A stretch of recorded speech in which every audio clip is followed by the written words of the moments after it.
During Hollywood's golden age, movie studios worked hard to make their biggest stars look perfect, and that often included making them appear taller than they really were. Many of the actors who looked like giants on screen were actually quite short in real life, but with clever camera angles, creative lighting, and even hidden platforms, studios managed to create the illusion of height. These actors didn't let their size limit their talent, and many of them became some of the most iconic names in film history. Mickey Rooney was one of the best examples. Standing just 5 feet 2 inches tall, he became one of the most successful and beloved stars in Hollywood during the 1930s and 1940s. His energy, charm, and enthusiasm made him a perfect fit for the Andy Hardy movies, where he played the cheerful and mischievous boy next door.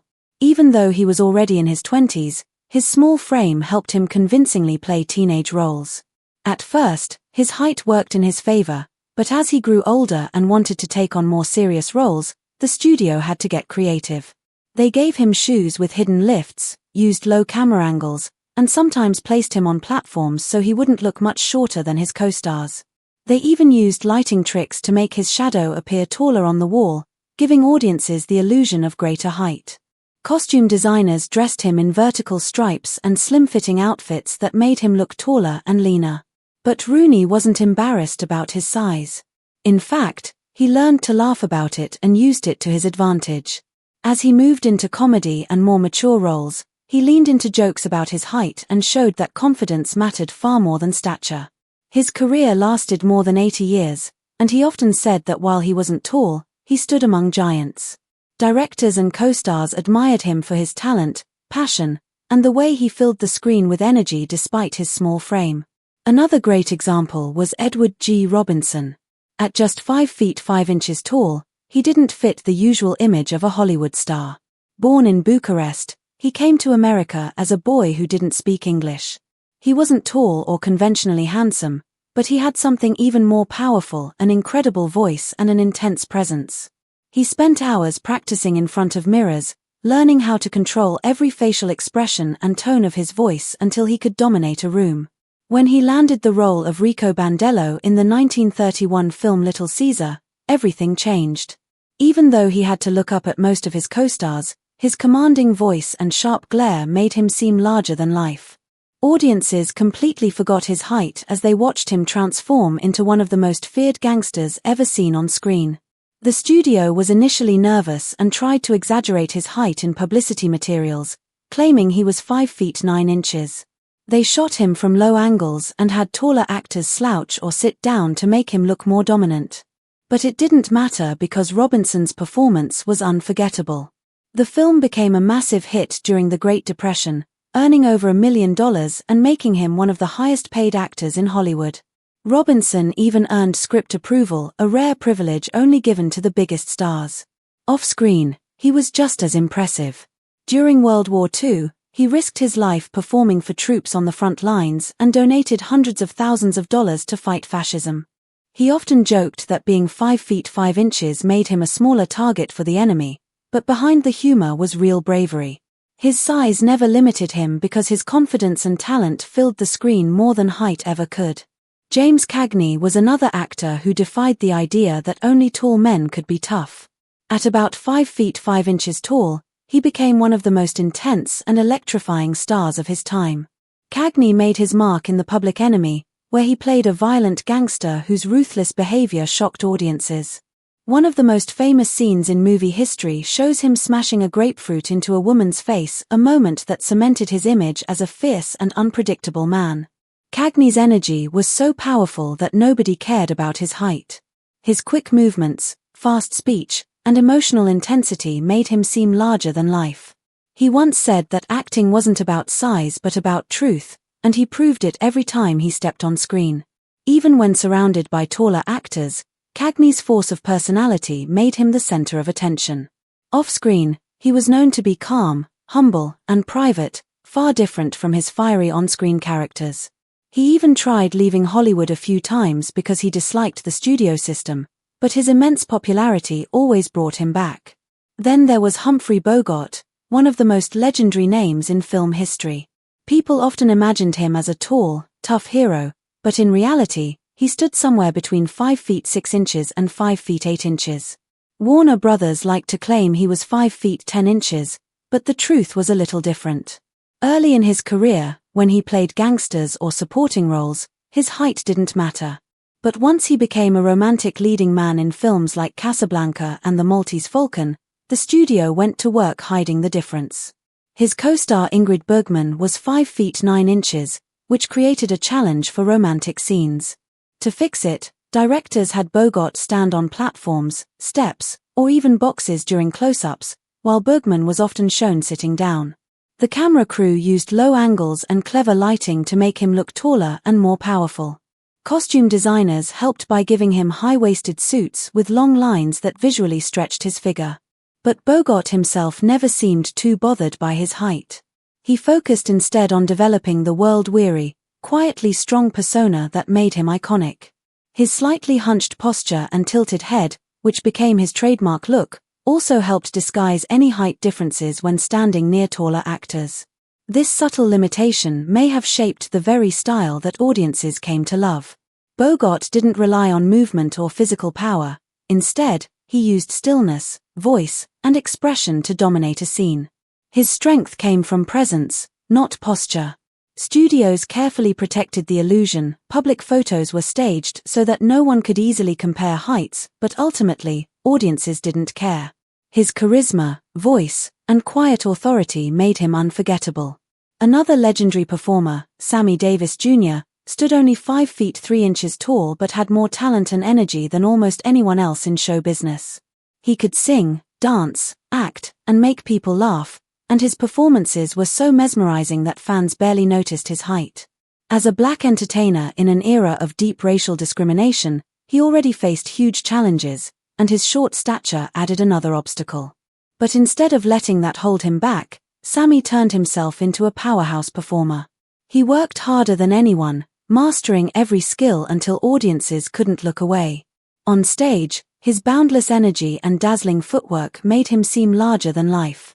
He didn't need camera tricks or platforms to command attention because his presence naturally drew all eyes toward him. Still, for film and television roles, he sometimes used small lifts in his shoes or slightly raised platforms to even the visual balance when working with taller co-stars. When performing with the Rat Pack, Frank Sinatra, Dean Martin, and others, his shorter height could have stood out, but the group's clever choreography and Sammy's constant motion kept the focus on his incredible energy. He also had a great sense of humor about his height. When Dean Martin teased him about being short, Sammy immediately quipped that while he might look up to them physically, musically they were looking up to him. That quick wit summed up his attitude perfectly. In interviews, he often said that being a short, one-eyed black man meant he had to be 10 times better than everyone else to get half the recognition, and that's exactly what he became. His confidence and determination made him one of the most respected entertainers in history. Buster Keaton, another Hollywood icon, also stood around 5 feet 5 inches tall. Known as the Great Stone Face, he was one of the pioneers of silent film comedy. Keaton's short stature didn't stop him from performing some of the most dangerous and complex stunts ever seen on film. Born in 1895, he began performing in his family's vaudeville act as a small child. His father's act was rough and physical. He would literally toss Buster across the stage and even sewed a handle onto his son's costume to swing him around like a prop. Instead of being scared, Buster learned how to fall safely, using his body like a professional stuntman before he was even a teenager. This early training shaped his entire career. On screen, he used his size to his advantage, moving quickly, climbing, and dodging danger with unbelievable agility. His short frame allowed him to perform stunts that taller men might not have managed, and his deadpan expression made audiences laugh even harder. In films like The General and Sherlock Jr., Keaton's small build made his incredible physical feats look even more impressive. He never needed to pretend to be taller because his genius was undeniable. What all these men shared was a refusal to let their height define them.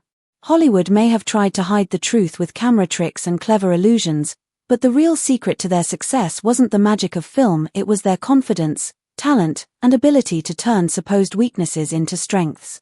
Whether it was Mickey Rooney's youthful charm, Edward G. Robinson's commanding voice, James Cagney's explosive energy, Humphrey Bogart's quiet power, Sammy Davis Jr.'s unmatched versatility, or Buster Keaton's fearless creativity, each of them proved that greatness isn't measured in inches. They stood tall not because of their height, but because of their spirit, talent, and unforgettable presence that continues to inspire generations long after the lights went down on Hollywood's golden age. During Hollywood's golden years, people were fascinated by the stars they saw on screen. These actors and actresses seemed larger than life, filled with charm, power, and beauty. But behind the cameras and bright lights, things were often very different. The studios did everything they could to control how these stars appeared to the public. They carefully created illusions to make audiences believe their idols were perfect. One of the biggest secrets they worked hard to hide was height. Many of Hollywood's greatest legends were actually much shorter than their fans ever imagined. Through clever tricks, camera angles, and even physical props, studios made sure that the stars always looked tall and commanding on screen. For example, actors often stood on wooden boxes called apple boxes to appear taller when standing next to their co-stars. In some cases, trenches were dug into the set floor so that a taller actress could stand beside a shorter leading man without making him look small. These little tricks were part of the magic that created the illusion of perfection on the big screen. But as time went on and more people learned the truth, fans realized that their favorite stars weren't superheroes, they were just people, with the same insecurities and challenges as anyone else. One of the most famous examples was the great silent film star Buster Keaton. Known for his daring stunts and stone-faced expressions, Keaton became a comedy legend. But off-screen, he stood only about 5 feet 5 inches tall. In a time when leading men were expected to be tall and strong, his height could have been a disadvantage. Yet, Keaton never let that stop him. He used clever camera techniques and physical comedy to make himself appear larger than life. He was proof that talent and creativity could outshine any physical limitation. Then there was George Raft, the tough guy of the gangster films in the 1930s. He was cool, confident, and dangerous on screen, but in reality, he was only about 5 feet 7 inches tall. When standing next to taller actors, directors had to adjust the camera angles or have George stand on raised platforms to maintain his powerful image. It worked so well that audiences never suspected anything. He looked every inch the dangerous man Hollywood wanted him to be. Even the handsome romantic leads weren't as tall as people thought. Take Alan Ladd, for example. Ladd was the heartthrob of the 1940s and 1950s, with his piercing eyes and smooth voice. In films like Shane, he appeared strong, heroic, and confident. But in real life, he was just 5 feet 6 inches tall. This caused many challenges during filming. The studio often used special sets and props to make him look taller, and actresses who worked with him sometimes had to take off their high heels or stand in holes so he could look taller beside them. Despite all this, Ladd's talent and charm made him one of Hollywood's most beloved stars. James Cagney, another giant of early Hollywood, was also quite short. Known for his energetic performances and sharp movements, Cagney stood around 5 feet 5 inches tall. Yet, no one watching his movies would ever think of him as small. His fiery presence, quick temper, and intensity filled every frame. He proved that true power didn't come from height, it came from personality. Cagney once said that acting was about heart, not inches, and his career proved that right. Hollywood was filled with stars who used similar tricks to maintain their image. Humphrey Bogart, for instance, is remembered as one of the most iconic tough guys in film history. But he was only around 5 feet 8 inches tall. Still, his charisma, voice, and attitude made him appear far taller. When filming romantic scenes with actresses like Ingrid Bergman, directors had to be creative to make sure he didn't look shorter. In Casablanca, for example, Bergman was told to slouch slightly or wear lower heels, and Bogart often stood on small boxes. The result was movie magic that fooled everyone. Even Western stars, known for being rugged, strong, and tall, weren't always the towering cowboys people imagined. Take Dustin Hoffman, one of the most talented actors of his generation. He stands at about 5 feet 6 inches, but in films like Little Big Man and Midnight Cowboy, he played complex characters with such intensity that his height never mattered. He even joked about it in interviews, saying that talent had to make up for what he lacked in inches. Al Pacino, another powerhouse performer, also stands only about 5 feet 7 inches tall. Yet in movies like The Godfather and Scarface, he seems to dominate every scene. Directors used clever angles and lighting to make him look imposing. But in truth, it was his commanding presence and emotional energy that made him seem larger than life. When Pacino stared into the camera, the audience believed in his power, no matter how tall he was. Robert De Niro, his frequent co-star, isn't very tall either. He stands about 5 feet 9 inches, but his acting intensity makes him feel enormous on screen. Whether playing a boxer in Raging Bull or a gangster in Goodfellas, De Niro uses body language and expression to fill every frame. Like Pacino, he reminds people that acting isn't about height, it's about power, emotion, and presence. Tom Cruise is one of the most famous modern examples of Hollywood's height illusions. Standing around 5 feet 7 inches tall, Cruise has starred in countless action movies where he plays heroes, soldiers, and spies.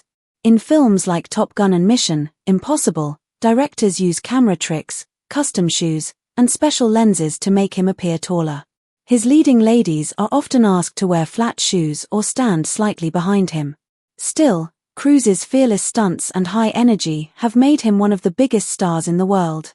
His career shows that confidence can make anyone look larger than life.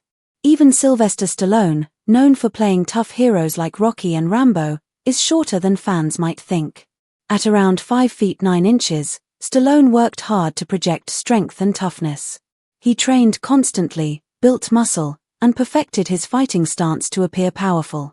The way he carried himself, his posture, expression, and attitude did more to make him look strong than any camera trick ever could. These stars, from the silent era to modern times, all shared one thing: they understood the illusion of Hollywood. The industry wasn't just about acting, it was about creating a world where everything looked perfect. If an actor was too short, makeup artists, set designers, and camera operators all worked together to fix the problem. The goal was to make audiences believe in the fantasy. Even actresses dealt with similar image issues. Many of them were shorter than fans expected, but in their heels and glamorous gowns, they appeared statuesque. Studios were strict about keeping these secrets because they believed image was everything. A small detail, like a few missing inches, could change how audiences viewed their favorite stars. That pressure often made actors self-conscious. Some felt insecure about their height and struggled with it privately, but others learned to embrace it. They realized that audiences cared more about emotion than inches. When people watched a movie, they wanted to feel something, to laugh, to cry, to dream. That magic didn't depend on how tall someone was. It came from the heart. Over time, Hollywood started to change. The focus shifted from physical perfection to authentic storytelling. Modern audiences began to appreciate actors for their skills rather than their looks. Many stars who were once considered too short for leading roles began to shine. Their stories inspired others to see that height was just a number, it didn't define a person's worth or talent. Looking back at the golden age of Hollywood, it's fascinating to realize how much effort went into maintaining illusions. The studios were experts at creating fantasies. They knew that the public wanted to believe in heroes and goddesses, even if it meant bending the truth. Camera tricks, clever lighting, and carefully designed sets turned ordinary people into legends. But the truth behind the glamour was much more human.